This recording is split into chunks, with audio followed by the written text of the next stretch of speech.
Assalamualaikum warahmatullahi wabarakatuh. Saya dari kelompok Gaben Loganoel dan sekarang saya akan menjelaskan mengenai analisis resiko. Tapi sebelum itu, izinkan saya memperkenalkan anggota tim saya. Yang pertama itu ada saya, Muhammad Rifai, sebagai leader, lalu ada Fikri Firmansyah sebagai analis 1 dan Davina Nabila sebagai analisis 2, dan terakhir ada Nazwa Kaila sebagai analisis 3. Oke, lanjut ke pembahasan utamanya. Yang pertama, apa itu analisis resiko? Analisis resiko dalam pengembangan perangkat lunak adalah sebuah proses penting yang tujuannya itu buat mengidentifikasi, evaluasi, dan mengelola resiko-resiko yang mungkin bakalan timbul selama proses pengembangan. Lalu untuk tujuan analisis resiko itu apa sih? Nah, tujuannya itu buat ngurangin kemungkinan terjadinya masalah atau kegagalan dalam proyek, sehingga memungkinkan itu tim pengembang buat ngambil langkah-langkah pencegahan yang tepat atau membuat rencana cadangan jika risiko tersebut terjadi. Dengan melakukan analisis risiko, itu tim pengembang bisa mengidentifikasi risiko potensial dengan menganalisis situasi dan kondisi proyek. Selain itu, mereka juga dapat mengevaluasi dampak risiko dari segi biaya, waktu, dan kualitas. Berdasarkan evaluasi, tim pengembang dapat mengembangkan strategi mitigasi dengan membuat rencana untuk mengurangi dampak risiko atau menghindari risiko tersebut sama sekali. Selanjutnya, itu tim pengembang juga perlu memantau dan mengelola risiko dengan melakukan pemantauan terus-menerus terhadap risiko yang telah diidentifikasi dan mengambil tindakan yang diperlukan jika risiko tersebut berubah atau terwujud. Seperti itu. Dan selanjutnya itu ada langkah-langkah umum analisis risiko dan di bagian ini akan dijelaskan langsung oleh Fikri Firmansyah. Oke, di sini ada langkah-langkah umum analisis risiko. Yang pertama, identifikasi risiko. Identifikasi potensi risiko yang mungkin terjadi selama siklus proyek. Ini melibatkan seluruh tim proyek, pemangku kepentingan, dan pihak terkait untuk mengidentifikasi semua kemungkinan risiko. Kedua, klasifikasi risiko. Kelompokkan risiko menjadi kategori-kategori tertentu, seperti risiko teknis, risiko manajemen, risiko bisnis, dan sebagainya.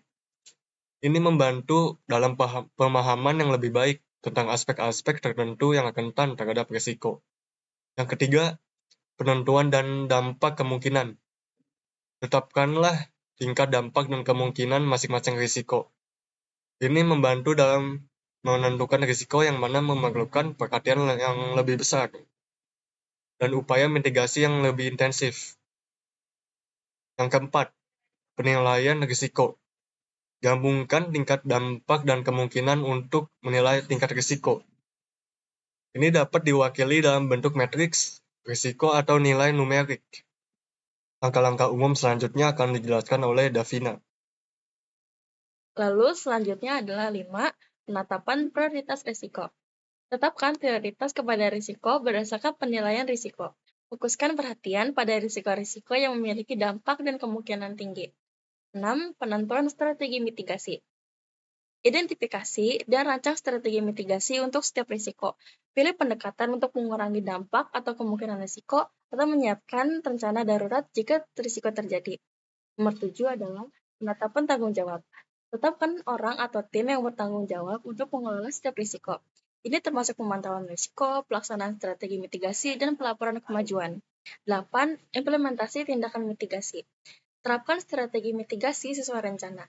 Pastikan bahwa langkah-langkah yang diambil sesuai dengan tingkat risiko dan dapat mengurangi dampak atau kemungkinan risiko. Lalu selanjutnya akan dibacakan oleh Nazwa Khaila Zibawe.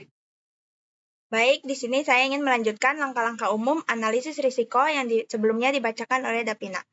Pemantauan risiko terus-menerus. Lakukan pemantauan risiko secara terus-menerus selama siklus proyek. Identifikasi perubahan situasi atau munculnya risiko baru yang memerlukan penanganan tambahan. Dan pelaporan risiko. Laporan status risiko secara berkala kepada pihak-pihak yang berkepentingan. Pastikan bahwa semua pemangku kepentingan memiliki pemahaman yang jelas tentang risiko yang ada tindakan mitigasi yang diambil. Terus, evaluasi kembali dan pembelajaran. Evaluasi kembali dan pelajari dari pengalaman risiko yang telah terjadi. Gunakan wawasan ini untuk memperbaiki proses analisis risiko untuk proyek-proyek masa depan. Di sini kesimpulannya, analisis risiko yang efektif membantu tim proyek mengantisipasi dan mengelola potensi tantangan yang mungkin timbul selama pengembangan perangkat lunak. Ini juga memberikan dasar untuk membuat keputusan yang informasional dan meminimalkan dampak risiko negatif pada keseluruhan proyek. Baik, terima kasih. Sebelumnya mohon maaf bila banyak salah kata dari kelompok saya. Wassalamualaikum warahmatullahi wabarakatuh.